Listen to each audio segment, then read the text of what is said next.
तुम्हारी आवाज़ का पैराशूट पहनकर शब्द धीरे धीरे हिचकोले खाते उतर रहे हैं नक्शिक में। देखती हूँ थम गया है खून खराबा, किसी मृतदेह में हलचल हुई है, कोई आँख रोते रोते चुप हुई है।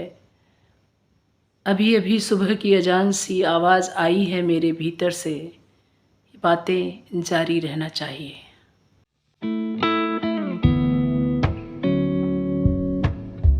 नमस्कार साथियों, प्रधाननामा में आपका स्वागत है। आज के इस बेहद खास अंक में हम आपका परिचय कराने जा रहे हैं प्रगतिशील कवयित्री श्रद्धा सुनील जी से। 17 जनवरी 1968 को भोपाल में जन्मी श्रद्धा जी वर्तमान में जबलपुर में निवास करते हुए कविता विधा में लेखन कर रही हैं। आपने बरकतुल्लाह विश्वविद्यालय भोपाल से हिंदुस्तानी शास्त्रीय संगीत में गायन में परास्नातक की उपाधि प्राप्त की। आप कुमार गंधर्व जी की वरिष्ठ शिष्या मीरा बी राव से संगीत की तालीम हासिल कर चुकी हैं।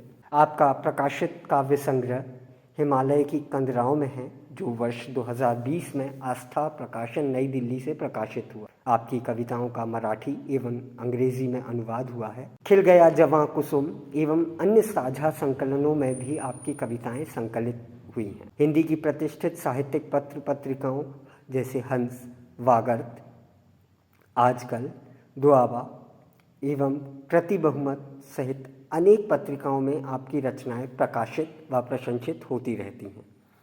इन नो टाइम में अंग्रेजी अनुवाद सीरीज साझा संकलनों में कविताओं का अंग्रेजी अनुवाद भी प्रकाशित हो चुका है। कई प्रतिष्ठित मंचों पर प्रभावशाली काव्य पाठ करने वाली श्रद्धा जी आकाशवाणी भोपाल एवं विभिन्न डिजिटल प्लेटफॉर्म्स पर भी काव्य पाठ करती रही हैं। कथाकार ज्ञान रंजन जी की पत्नी सुनैना रंजन से संवाद साहित्यकारों की पत्नियां पुस्तक में प्रकाशित। दिग्दर्शिका पुनर्वास एवं अनुसंधान संस्थान भोपाल में मानसिक विकलांग बच्चों के विशेष शिक्षण में आप 1 वर्ष तक कार्यरत रहीं।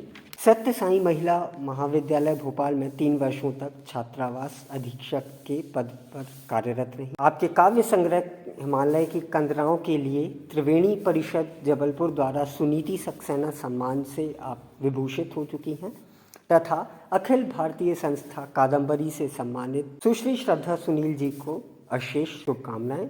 वे इसी प्रकार सक्रियता पूर्वक सार्थक लेखन करती रहें। इन भावनाओं के साथ प्रधाननामा में बेहद हर्ष एवं गर्व के साथ हम स्वागत करते हैं श्रद्धा सुनील जी का। मैं श्रद्धा सुनील अपनी कुछ कविताओं के साथ उपस्थित हूँ। पहली कविता है सत्य जस का तस रहा। सुख भोग रहे लोगों ने काल्पनिक दुखों पर खूब जमकर कविताएं लिखी। दुख भोग रहे लोगों ने दुख भूलने के लिए सुख में डूबी कल्पनाओं पर कविताएं लिखी। ज़्यादा सराही गई दुखों पर लिखी गई कविताएं, झूठी कविताओं पर झूठी बहसें हुई। कविताओं का लोकार्पण महत्वपूर्ण जश्न जोरदार हुआ, जो ज़रूरी किसी काव्य संग्रह की सफलता के लिए वह सब हुआ, लेकिन सत्य जस का तस रहा। अगली कविता है ओ बड़ी मछलियों। यह कविता दुआबा में आई है। छोटी मछलियों ने समवेत स्वर में कहा, ओ बड़ी मछलियों, तुम्हारे पास माँ सी कोई अपने जैसी मादा समझ प्यार पाने हम आई हैं, पर तुम तो धीरे धीरे हमें कुतर रही हो, निगल रही हो। सुनो, तुम्हारे चबाने से हम मृत नहीं हुई हैं, हाँ घायल जरूर हुई हैं। तुम मादा हो फिर भी कुतर रही हो, तन से ज़्यादा मन आहत हुआ है। ओ बड़ी मछलियों, हम छोटी मछलियों को बख्श दो, मत चबाओ। समुद्र का विस्तार हमें प्यार करता है, वहाँ जहरीले जंतुओं से अभी हमें उलझना सुलझना निपटना है। सीखने दो हमें भयंकर तूफानी अंधेरी रातों में तैरकर सूर्य की चमकीली किरणों की चुनरी ओढ़कर सुबह का राग भटियार। अभी अभी तो आलाप शुरू हुआ है, अभी तो ताने छेड़ कर तराने भी गाने हैं। पानी के संतूर कालिया नाग पर सवार हो बांसुरी बजानी है। लहरों के आरोह अवरोह में कितने ही भ्रम हों, उतार चढ़ाव हों, पर ठहरते सब साज साजिंदे षडज पर ही हैं। षडज की पहचान कर चुकी ओ सुरीली रागिनियों, तुमने न जाने कितने बड़े बड़े जहाज़ों को डूबते तबाह होते देखा है। समुद्र की छाती पर एक उम्र गुजार चुकी, सयानी हो चुकी ओ बड़ी महारानियों, कुछ गुर हमें भी सिखाओ, बच सकें हम मछुआरों के जाल से। स्व को विस्मृत कर चुकी, जरा महसूस करो हम एक ही हैं। ओ भोली सोन मछलियों, एक बार तो हमारी तरफ देखो, हम तुम्हारी हम शक्ल तुम्हारे जैसी ही बहनापा सीखो। इसी क्रम में अगली कविता है स्त्रियों की स्त्री। उन्होंने हर संभव प्रयास किए, उन्होंने हर संभव प्रयास किए पुरुष के समकक्ष होने के लिए। हिसाब किताब सीखा, हिंसा छल चालाकियाँ, पथभ्रष्ट भी हुई।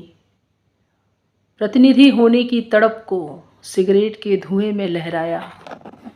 प्रेमियों के लिए अनिकेत हो मकानों में रही असुरक्षित।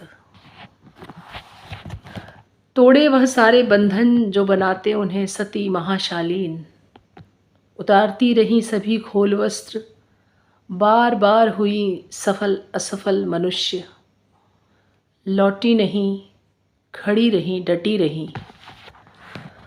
आँखों की कोर में छलकते आंसुओं की सूक्ष्म धारा, जो कभी दृश्य कभी अदृश्य।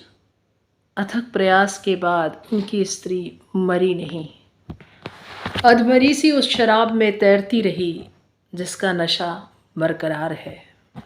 अगली कविता है, वागर्थ में आई है ये। छली गई स्त्रियां। प्रेम में छली गई स्त्रियां देखती हैं अपने भीतर, प्रेम कहीं ऐसे ही दबा कसमसाता है जैसे तलघर के अंधेरे में कहीं कहीं होती है थोड़ी सी रोशनी। सीली लकड़ी की तरह सुलगती बुझती अवसाद में डूबी उनकी दुनिया में कभी कभी धधकती है आग भी, कभी कभी धधकती है आग भी। देखती हैं वे उसके उजाले में अपनी उजड़ी हुई सृष्टि। ठगी हुई स्त्रियां कभी ख़त्म होती हैं विकराल होकर, और कभी चुपचाप ऐसे ही मिट जाती हैं जैसे थी ही नहीं। कभी जब बेहिसाब जिजीविशा के साथ ठठाकर हंसती हैं, कांपती है धरती, बरसते हैं मेघ। अगली कविता है, तुमसे बात करते हुए। मैंने देखा झर रहे पीले पत्ते हरे हो रहे हैं, सजग हो रही है नसनाड़ी, मस्तिष्क सचेत ले रहा है करवटें। खून का रंग कुछ ज़्यादा सुर्ख हो दौड़ पड़ा है खरगोश की तरह धमनियों में। तुम्हारी आवाज़ का पैराशूट पहनकर शब्द धीरे धीरे हिचकोले खाते उतर रहे हैं नक्शिक में। देखती हूँ थम गया है खून खराबा, किसी मृतदेह में हलचल हुई है, कोई आँख रोते रोते चुप हुई है। अभी अभी सुबह की अजान सी आवाज़ आई है मेरे भीतर से, ये बातें जारी रहना चाहिए। अगली कविता है, हम लिखेंगे। हम लिखेंगे स्त्री की पीड़ा, लेकिन नहीं महसूस करेंगे आंसुओं की नमी। हम लिखेंगे स्त्री की पीड़ा, लेकिन नहीं महसूस करेंगे आंसुओं की नमी। हम संवारना चाहेंगे उसके केश, लेकिन नहीं सुलझाएंगे उसकी उलझनें। हम लिखेंगे उसके सौंदर्य को अपनी अलंकृत भाषा में, जिससे दर्ज हो सके हमारे नाम सुनहरे अक्षरों में। लेकिन अनदेखी करेंगे उसकी छुई मुई सहजता और तहस नहस कर चुपचाप निकल आएंगे हर जिम्मेदारी से बाहर। हम लिखेंगे हम सिर्फ लिखेंगे। ये वागर्थ में आई कविताएं थी। कुछ कविताएं कृति बहुमत में आई थी फरवरी अंक में, उसमें से कुछ कविताएं सुना रही हूँ। कविता का शीर्षक है प्रेम। पृथ्वी की तर्ज पर अति विलंबित लय में सूर्य की परिक्रमा कर रही उस अति प्राचीन स्त्री ने अपने ढलते सौंदर्य को दर्पण में देखा और आत्मा के उजाले में अपना चिरयुवा वह रूप तेजस्वी चैतन्य देखा जिसे पार्थिव आँखों से कभी कोई देख न सका। देखी जर्जर होती अपनी देह और देखा युवा होती बेटी का उगते सूर्य जैसा दमकता चेहरा। लावण्य में डूबी एक सिंदूरी सांझ में उसने बेटी को जीवन अनुभव का मर्म समझाया। तुम सदैव प्रेममयी रहना। प्रेम तुम्हें शाश्वत सौंदर्य के सत्य तक पहुंचाएगा, लेकिन यह सीख हमेशा याद रखना, इसे संसार में कहीं मत तलाशना, यह मिलेगा नहीं। अगली कविता है मुस्कुराती स्त्रियां। सजी धजी स्त्रियां रंग बिरंगी पोशाक में बेहद खूबसूरत लगती हैं। कोई नहीं जानता, किसी से नहीं बताती कि कभी कभी उनके भीतर की दुनिया बदरंग भी होती है। सीख चुकी हैं सेल्फी के लिए सुंदर दिखने का रहस्य, खिलखिला कर हंसना। इसी तरह संसार में सुख का भ्रम बनाए रखती हैं मुस्कुराती स्त्रियां।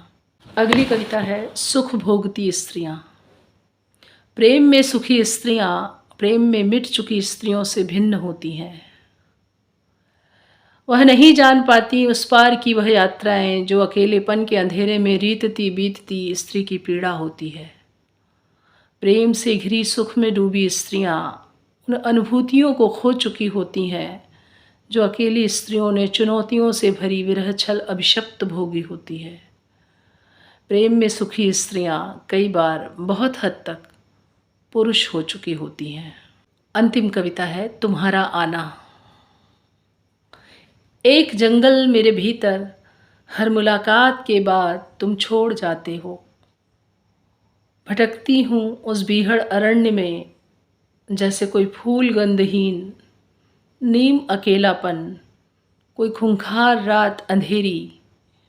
तुम्हारे जाने से मेरे भीतर सब कुछ भयावह हो जाता है और तुम्हारा आना उस जंगल में जैसे कोई मोर नाचता है जिसे मेरे अतिरिक्त कोई देख नहीं पाया कभी। शुक्रिया।